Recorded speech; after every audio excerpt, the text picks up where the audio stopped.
Hello, my beautiful crafty friends. I am very excited for my very first Q&A. I am super stoked about how many different questions came in. Almost 60 questions, so that's quite a few.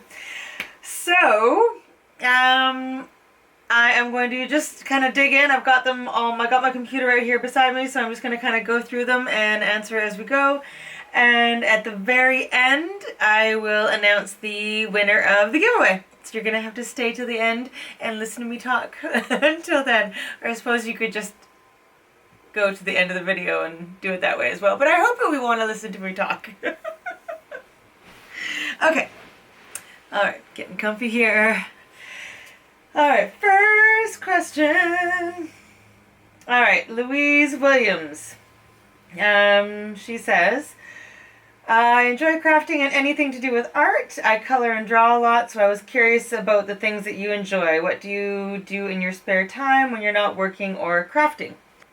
Well, I mean, I'm almost always working or crafting. There's not a lot of other things that I do otherwise.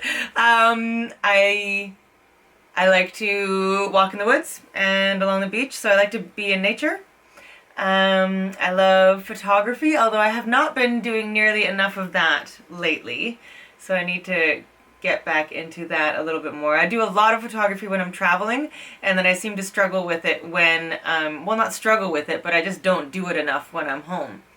I do work out with a personal trainer, so I like to work out. Actually, that's a stretch. I don't know if I would say I like to work out. I do work out. I probably complain every time that I have to do it, but it's good for you to stay healthy. So working out is something I do when I'm not at work or crafting. Watching Netflix, or stuff like that. I've been on an Amazing Race binge lately. Watching Amazing Race right from the very first season. I'm loving it because I do really want to go traveling again, and it's just not something that can happen quite yet, so I've been kind of living vicariously through people on the Amazing Race. So yeah, that's about it, and just hang out with my boyfriend and friends and the cats and that kind of thing. So Tracy Brown asks, what do you use to create your digital scrapbook papers, and what kind of printer do you use? So I use Canva to create my digital papers, and I don't print them at home. I do have a printer, but it just uses far too much ink to print them all out here. So I just go to my local printers and get them printed out on 80-pound silk finish cardstock. So they use an inkjet printer to do that. Okay, Kim Butterworth asks, I would like to know how many tattoos you have and which are your favorites.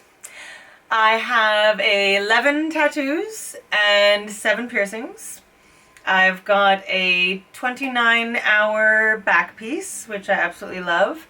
I got my wrists done in Mexico.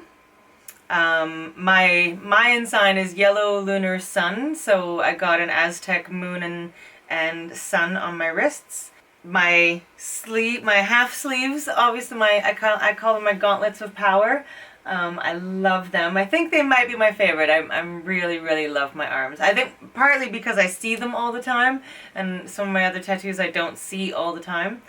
I've also got a butterfly on my stomach. That was my very first tattoo, was a tiny little butterfly on my stomach when I was 18, and it was only a couple inches big, and now I've got this massive butterfly on my stomach that I covered up the old butterfly because it was fading. My feet are permanently hennaed. I got those done in India. And then I got my little geckos, which is the only tattoo that I don't really love, but I won't cover it up because it's sentimental to me.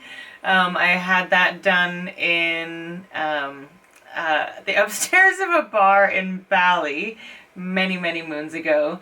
I saw all the needles, like I saw needles come out of the packages, etc. Everything was clean. Don't worry about that. I would never take chances like that. But it wasn't at an actual tattoo shop. It was hand drawn on me. Not a very professional kind of scenario. But I still, it has very good memories for me. And then my newest one is my cat in the moon. I work at Lunitas. I'm the manager at a restaurant called Lunitas, which is a Mexican restaurant. And Lunitas actually means little moons. And myself being a cat, so it's the cat in the little moon. So it's kind of my Lunitas tribute. And then I also have this one.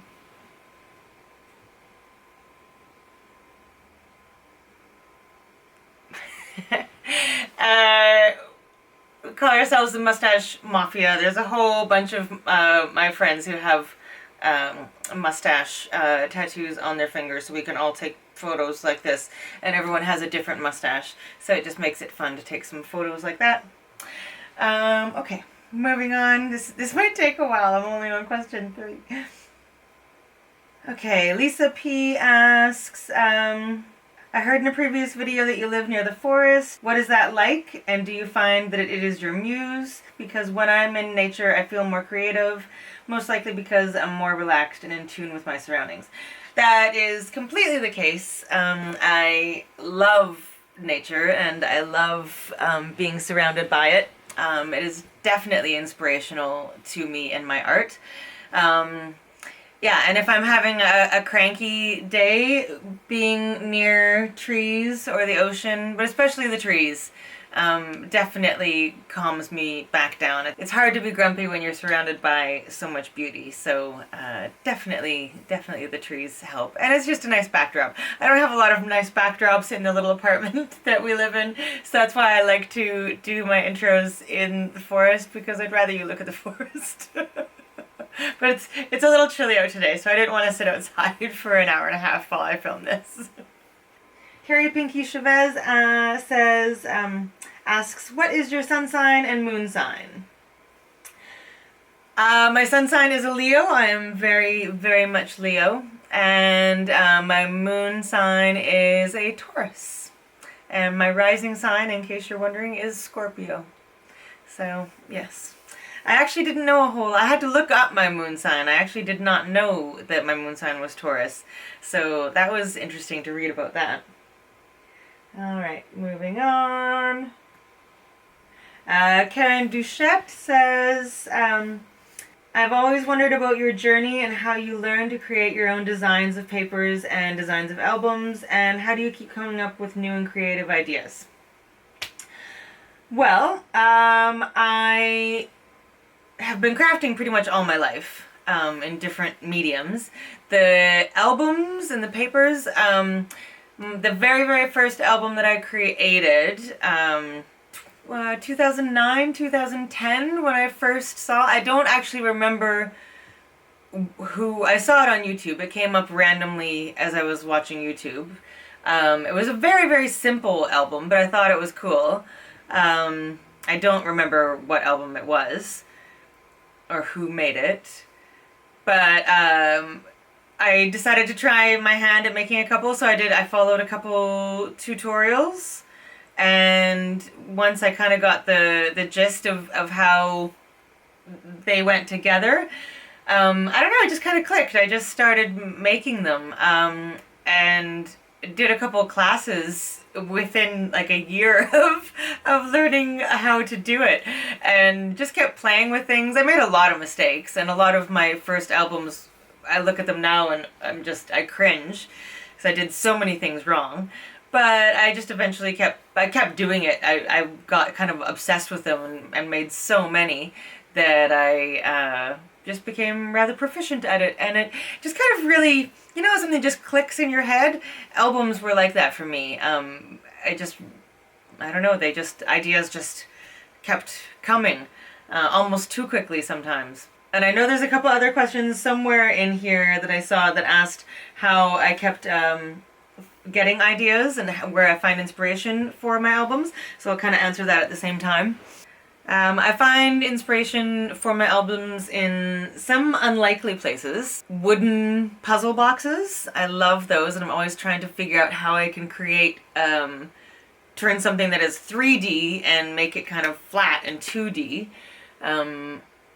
My boyfriend's video games, sometimes watch some of his video games, and there are some very, very cool designs and like weird puzzles that he has to do in his video games, and they often spark design ideas. I sometimes ask him to like see if he can take a screenshot or a picture of certain things so I can remember it later and try to recreate something from a video game. And children's pop-up books. I tend to buy used pop-up books, and then I'll take them apart, like dissect them to try and figure out how things work. And then pop-up books tend to have a lot of tiny little pieces, and I'm always trying to figure out how I can change it so that there's a large space that a photo can fit on. Because I try to, the smallest I want a photo space to be is 3x5 or 4x4. I don't want to go any smaller than that. So I don't like it when there's albums with tiny, tiny little spaces that you can't really fit a photo on. So I'm always trying to figure out how to change the pop-ups so that you can actually put a photo there. Yeah, so that's where a lot of my inspiration comes from.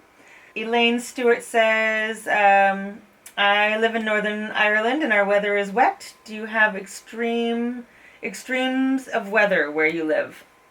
I wouldn't say that we have extremes. We do have a very hot summer, but the winter, we're in the warmest part of Canada in BC. So I mean the lowest temperatures we get here are maybe like -5 to 10. Like -10 would be like the absolute extreme here. Where I grew up, central Canada, the temperatures in winter were more around like -30 to -40 degrees. And then it would get up to like, plus 25 or so in the summer. So in the middle of Canada is a lot more extreme than it is here on the West Coast. We're a little bit more, it's not as much of a range on the West Coast. But I've become a wimp because now -5 hits and I'm like, oh my god. Whereas like I grew up in like -30 and 40 and it was fine. So now I'm a total wimp when it comes to cold. RM asks, when you're designing your mini albums, do you design the elements on the page first and then decide what paper you'll use? Or do you have the paper in mind and then build the pages around the papers? A little bit of both. I normally do have a paper collection in mind that I would like to use, but I also try and create my tutorials so that you don't have to use the exact same paper collection that I use, that you can use it with other paper collections. There's certain instances, like my Aesop's Fables album that I released just a little while ago. I did specifically use parts of that collection in the designing of the pages. But for the most part, I'll just, if I'm using just 8x8 pads, then I will try to design the pages so that you can, use the 8x8 paper without too much trimming, etc. I'm always trying to figure out how to not waste paper. I don't want to waste it, so I'm trying to use as much as I possibly can. I'll take inspiration from the paper, but I won't necessarily create the entire page designs around a specific collection. I'll just, most collections have like ephemera cards or something like that, so I will try to make sure that the flips and flaps can fit the ephemera, but that's about it. Danielle Strumsky asks how much I generally charge for my interactive scrapbooks and how do I price my work. I take the cost of the materials and then I charge $20 an hour for my time. And whatever that ends up being is how much I would charge for a book. My large albums generally take anywhere between 30 to 40 hours to create. and the cost of the materials on average is about $150 to $170. So yeah, that's what I charge. They're pricey, but they take a lot of time, and I mean, I use really, really good materials. Like all of my adhesives and everything are acid free. I'm using really quality materials because I want everything to last a very, very long time, and that's why I use Tyvek a lot as well, because I don't want things to rip. I want things to last as long as I can possibly make them last. Sorry if I pronounce anyone's name wrong, by the way. Regine Duchette asks, how long have you been crafting, and is it therapeutic for you? Like I said earlier, I have been crafting for most of my life in various forms. I didn't start crafting kind of like as a business and take it more seriously until, I mean, probably about, I don't know, maybe 10, 12 years ago, I really started to get into it. I didn't start my Etsy shop until 2016, but I was doing craft fairs and such before that. Back then, back in the beginning, it was mostly jewelry, and then it kind of has morphed since then. And yes, it is therapeutic for me for the most part.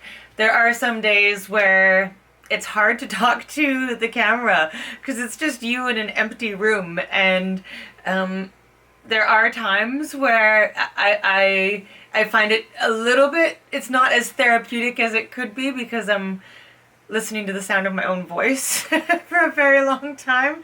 So sometimes I do just put on music and just record and then try to do voiceovers or something later. I'm not very good at the voiceovers yet. I still need to work on that aspect of it. So sometimes yes, and sometimes not as much. But I love it. I still enjoy it. But the therapy definitely comes partially, I think partially the therapy in crafting also comes from singing. I love to sing, and so if I can just put music on and sing while I'm crafting, then it's definitely very therapeutic for sure. Rhonda Baker asks, what equipment and software do I use? So my camera setup is not very, it's very ghetto. I've got a bracket coming out from the wall in my craft room, and then I've got a rod that is like zip tied to the bracket, and then my camera attaches onto that and faces down. I just use a little point and shoot Sony camera. It's not anything too crazy. The software I use for editing, I use Filmora. It's a pretty basic software, but it does what I need it to do, and it's really easy to use, so I use that. And for my tutorials, the actual writing of them, I use Adobe Acrobat. Both of those work for me, and I know them very well, so that's what I continue to use. Natasha Moore asks, what is my favorite place that I've been traveling to, and where are you planning to go on your next big trip? I could do an entire other video on traveling. I've been to 22 different countries / islands, and man, I really don't know if I can choose a favorite. There's been so many that I've loved for different reasons. I mean, Africa was very, very special to me. I went to Africa for a few months by myself. I loved Tanzania and I loved Zimbabwe, partially because of the projects that I was doing. I would love to go to Kenya and to Botswana. There's actually quite a few African countries I would love to go to. I would also love to go to Egypt. But then I want to go to Turkey and Spain and Vietnam and Italy and Paris and Greece and Rome. I haven't traveled to the east coast of Canada. There's so many places that I want to go. Every time I do travel, I add more to my bucket list that I want to do. Definitely had some incredible trips. I've been to Thailand a couple times. Borneo was absolutely amazing. I took a Klotok boat 3 days down a river looking for wild orangutans. That was really amazing. Like, I love trying to go a little bit off the beaten path. As I get older, definitely when I was younger, I would go even more off the beaten path. Now the older I get, the more I like there to be a little bit of creature comforts. Yeah, I do like to move around a lot when I travel. I loved Cambodia. Been there a couple times. Bali, I loved Bali. I've been there a few times. The first time was way back in '99, I think. And the last time I went was 2014, I think was the last time I went, and it had changed so much in 15 years, like drastically. Like, places that I've been that were just like dirt roads and just a few tiny little shops were now like paved roads and neon signs everywhere. So a lot changed there. I loved India. It could be very stressful, but at the same time, I absolutely loved it. That's an intense place to travel, India. It definitely is. Email me, Natasha. We'll talk travel, because there's so many things I could say. I could talk for like an hour about travel. Marge West. Hi, Marge. Have you always lived in Western Canada? I have not. I grew up, as I said a little bit earlier, in Central Canada. I grew up in Ontario, then moved to Manitoba, and now I've been in BC since '97. And part 2 was, do you do any old lady crafts, as my kids call them, knit, crochet, or sew? I don't, actually. I used to macrame. I don't know if that falls in that category. I used to do quite a bit of macrame, but I haven't done any of that for quite a while. But sewing is definitely not in my wheelhouse. I'm a horrible sewer. Back in high school, I took home ec, and I made a sweatshirt, but I accidentally cut out 2 backs instead of a back and a front, and I sewed 2 backs together. It looked ridiculous. It was horrible. Yeah, sewing is not my strong suit at all. You can only do so much. You know, I've got like 10 other crafts that I can do, but sewing is not one of them. Or crocheting. All right, Beth Holcomb. Just curious where you get your ideas for your different layouts. So I kind of touched on that already. I often look at like, there's a place called Mojo Monday, an online, it's for cards. It's like, it kind of gives these like diagrams of different layers of cards. And I sometimes look at those, and I will, because I design my albums, because there's so many layers to my pages, you kind of have to work backwards. So I kind of think about what I want the top layer to look like, you know, the layout of the top layer, and then I kind of work down and figure out what I want underneath what. So you have to kind of like work from the bottom, but you have to glue the top parts, the top layers have to be glued down first, but you have to think about what's going to be underneath them. So it's kind of like a reverse. You have to do everything backwards when you're designing, which it can be a challenge if your brain doesn't really think like that, but luckily mine seems to work like that quite well. Let's see.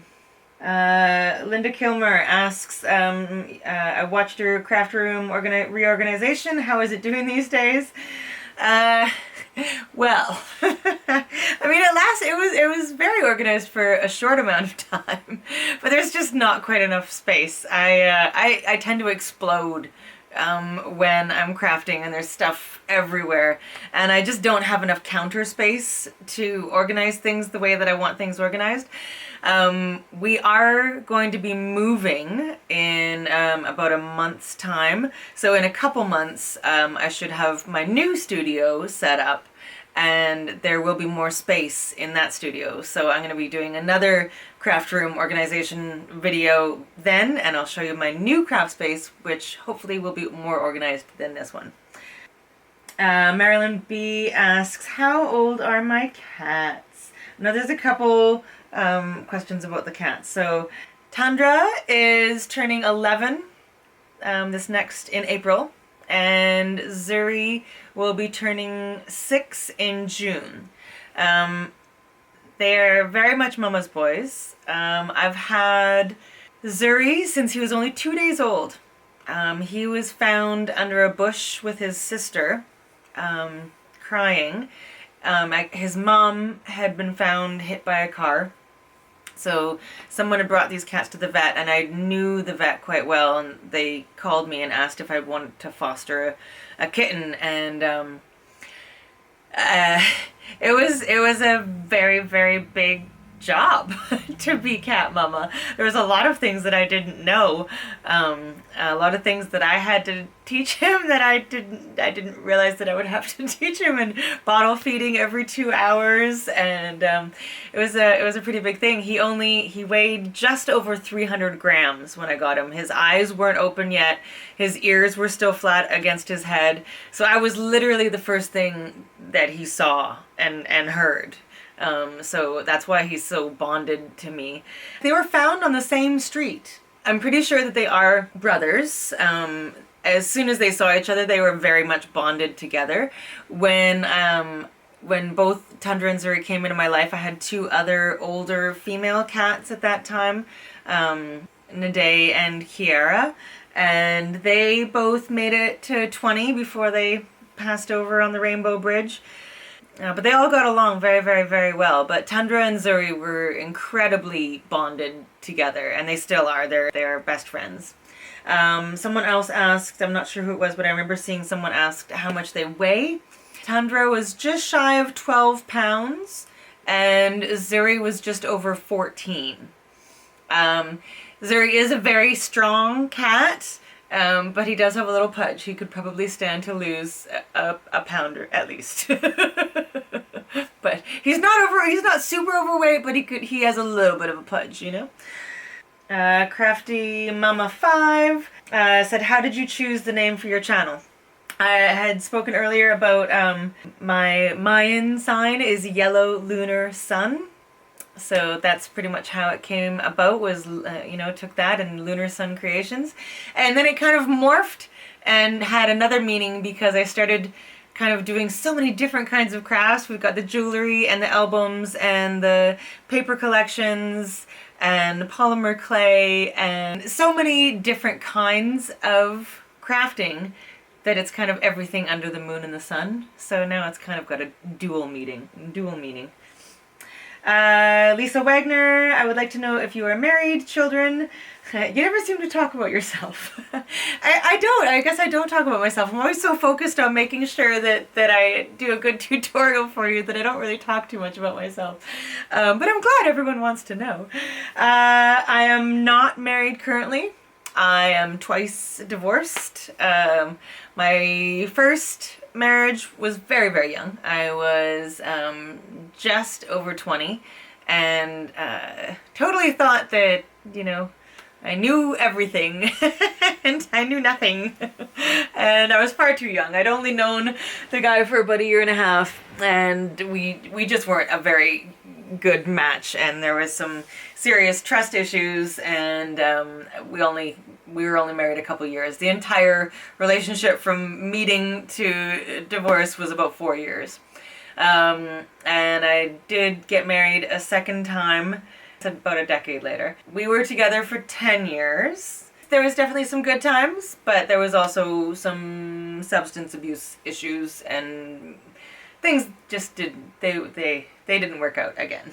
Now I am dating a wonderful man, Ian, and we've been together. We just had our 4th year anniversary, and he's wonderful. And someone, I know there was a comment somewhere asking how he's doing, and he's doing great. He's probably listening to every word I say as he sits in the living room just behind me. Let's see. Are you a fellow Canadian? Darlene Shivers asks. I am a fellow Canadian. Robin McRae, how many cats do you have? Do they help inspire you? Aw. They help keep me calm. They help me craft by lying on every piece of paper that I need to use. I only have the two right now, just Zuri and Tundra at the moment. I have had many cats in my life. At one point I had 11. Yeah, I know it was a little overkill, but I lived in a little cabin in the woods by myself. I had 11 cats, and it was fantastic, and I loved it. And then, you know, eventually it was just 8, and I had 8 cats for many, many years. And now I'm just down to 2. Things happen over the years. I mean, this was many, many years ago. But quite a few of my cats have grown to be senior citizens before they've passed on. All right, where are we here? Meredith Dyson. What and when was your first trip to Africa, and why to that continent? My very first trip to Africa was 2014. I believe, or 15. Went to Morocco, and it was great, but it was I definitely prefer more of the southeast kind of countries a little bit more. Africa has always called to me, the animals of Africa especially, and the people there are absolutely wonderful. Yeah, it's the motherland. It's the cradle of civilization. I will definitely be going back over and over again. I just love it there. It calls to me. I don't know how else to describe it. I just absolutely love it. Zoe asks, I'm wondering how long you've been making crafts and what made you start a YouTube channel. Again, I've kind of touched on that. Been crafting very, very long time, and I started a YouTube channel. Originally it was just to show things that I'd done. I just wanted to share them with the world, and it just kind of grew and blossomed into what it is now, which is beautiful. Baroness January asks, are any of my projects happy accidents that came out better than I thought they would? Yes, there have been a few. My albums are very, very structured and planned out. But there have been a few cards and backgrounds and things like that that have turned out much better than I anticipated, for sure. Okay, Ms. Martinifontaine asks, what other types of art did you do before or while making these beautiful journals? Well, I mean, jewelry was a very big one, as was and is photography. So those are probably the two main ones. Shauna Peckins asks, where do you live? I live on the beautiful Sunshine Coast in British Columbia. It is about a 40-minute ferry ride from Vancouver. It's an incredible place to live, surrounded by forest and mountains and the ocean, and it's absolutely a stunning place to live. It's very expensive, but it's also stunning. Crystal Brigilia asks, where do I get all my cool papers? All over the place. I mean, I try very hard to find Canadian companies, to support the little guys, and also to cut down on shipping costs. I tend to type into a Google search, I'll type in a name of a company and then Canada and see if I can find it that way. I love Stamperia, Blue Fern, Ella and Viv. 49 and Market have some gorgeous stuff. Ciao Bella. There's so many incredible paper companies out there. And then I also love my own paper collections that I create. If I, have to toot my own horn once in a while. Terry Wilbanks asks if I do my own nails. I definitely do not. I could probably do the left hand not too bad, but the right hand would be a complete disaster. No, I do go get them done. I feel like if you folks have to watch my hands for hours at a time, then, oh, there we go. Then you might as well be able to look at something nice. And also with serving, I like to have nice nails. Jillian Sprules asks if I ever lose my mojo. Of course. Everybody at one point in time loses their mojo. No one is ever on point all the time, 100%. There's definitely days where I don't want to craft and I have to like force myself to be like, no, go into your studio and do this. But once I'm in the studio and I'm playing, then it almost always comes back and I discover, you know, the love of it. But sometimes getting into the studio is hard, almost like working out, you know, like you feel better after you've worked out, but it's really hard to get yourself to actually do it. So sometimes crafting can be like that for me, in that I might not always want to do it. I might just want to be lazy, because I do work a full-time job and then you know, do my YouTube channel and try and do these tutorials, and it all is very, very time consuming, and then trying to get groceries and do the dishes and the laundry and get all that stuff done and manage a restaurant and, you know, be doing all the admin stuff for that as well as serving, and it's a lot, but so sometimes your mojo takes a little bit of a hit when you're like tired and don't feel like doing it, but that's when it's good to watch other videos on YouTube and just kind of get inspired and get excited about things. Other people that really inspire me and get me going are, actually wrote some down just to make sure that I wouldn't forget, Inky Bliss and Tracy Dutton. They both do absolutely stunning things with Lavinia stamps. And I'm just absolutely in awe of both of them. They do amazing work. There is a couple pop-up artists who do pop-up books. Robert Sabuda and Matthew Reinhardt are both absolutely phenomenal paper engineers. And it's mostly their pop-up books that I tend to buy and then kind of dissect to figure out how everything works. I love Stamperia papers, so they're very inspirational to me as well, in the sense that sometimes I'll look at a collection and get an idea for a page design or a cover design from looking at some of their stuff. Deborah Clymer asks, when is my birthday? My birthday is August 1st, 75. That is my birthday. I'm 46 years old and I am a Leo. Sherry Tyson says, I love your grunge background video and the one you did on Perfect Pearls. Is there a medium that you like better?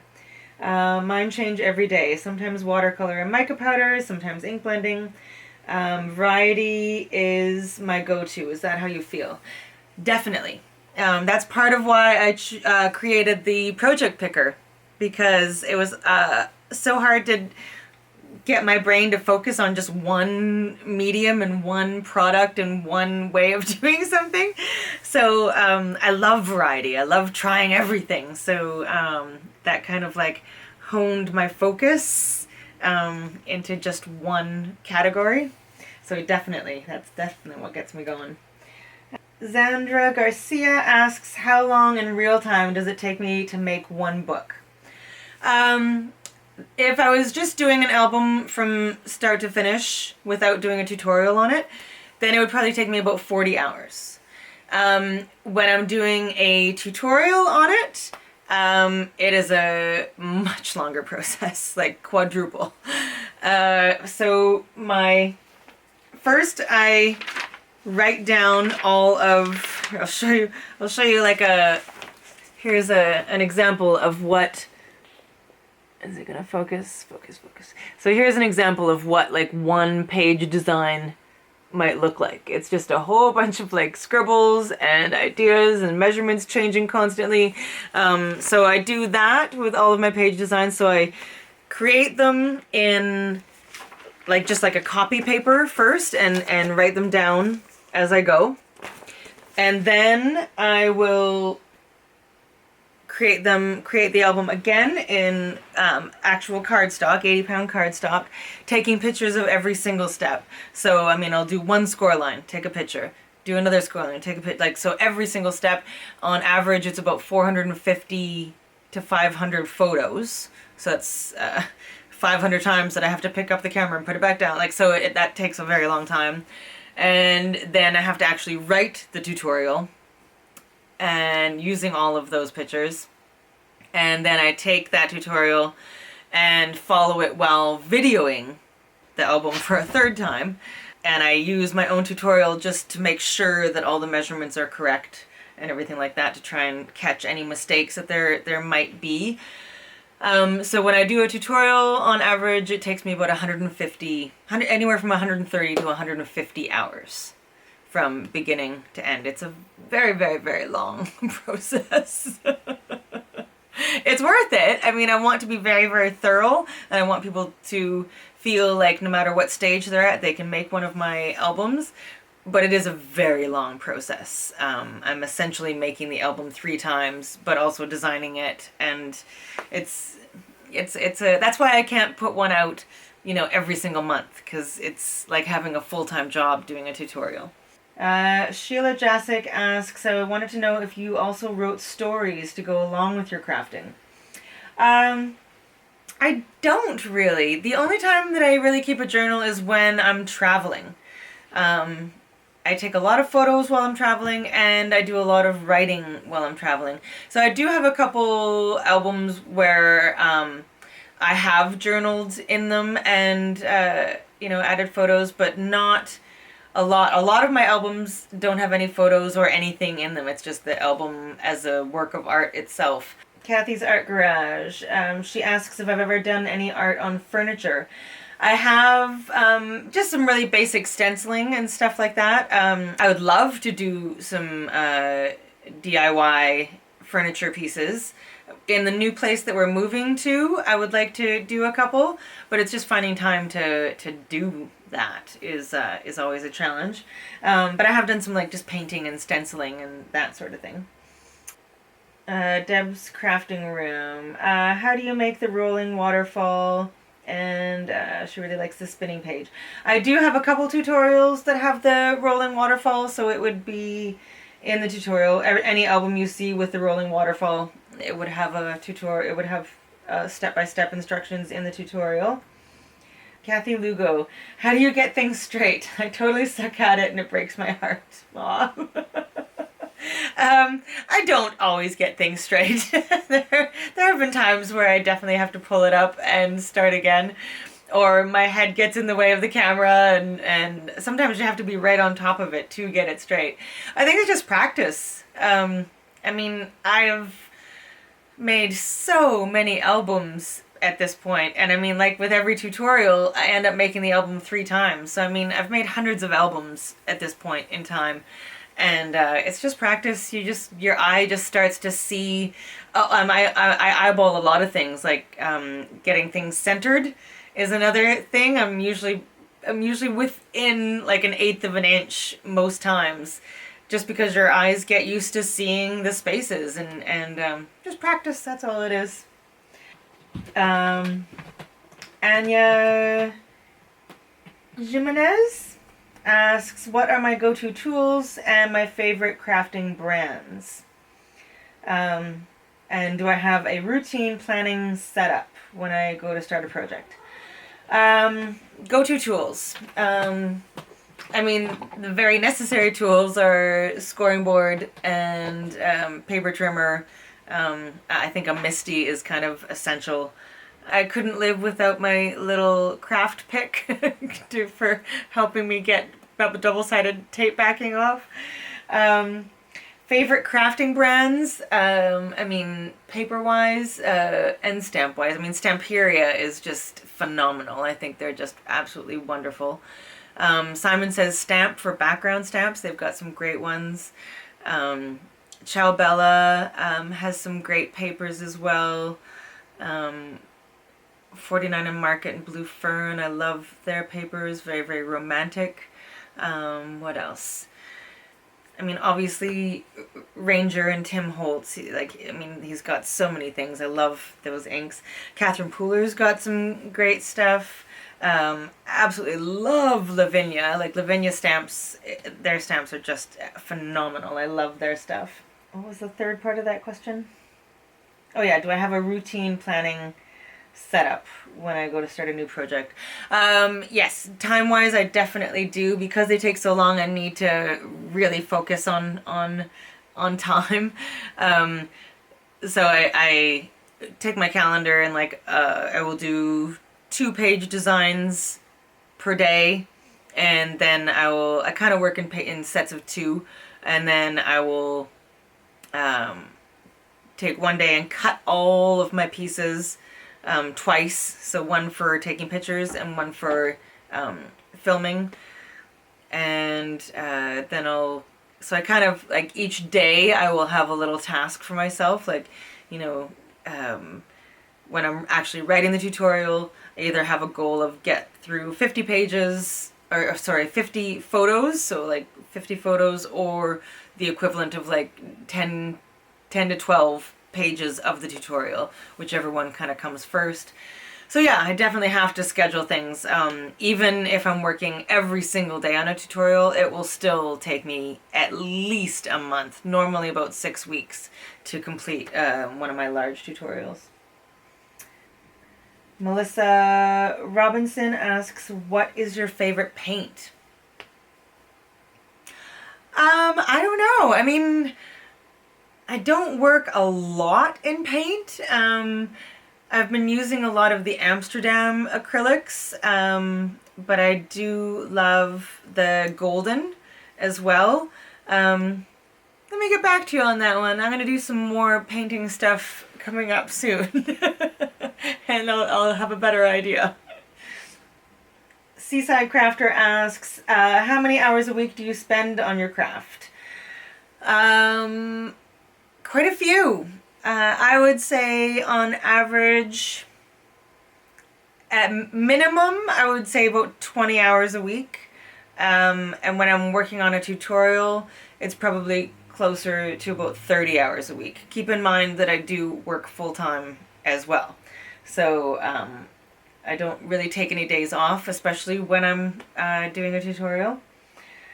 Yeah, I think, is that the end? I am at the end. All right. Well, fantastic. That was a lot of questions. I feel like I've been talking for a very long time. All right, well, I hope that you got to know me a little bit better. I guess it is probably time to announce the winner of the giveaway, yes? Everyone's probably like, yeah, come on. The winner of this month's giveaway, the butterfly themed prize pack, is, I don't know why I made that face, Ms. Martinifontaine.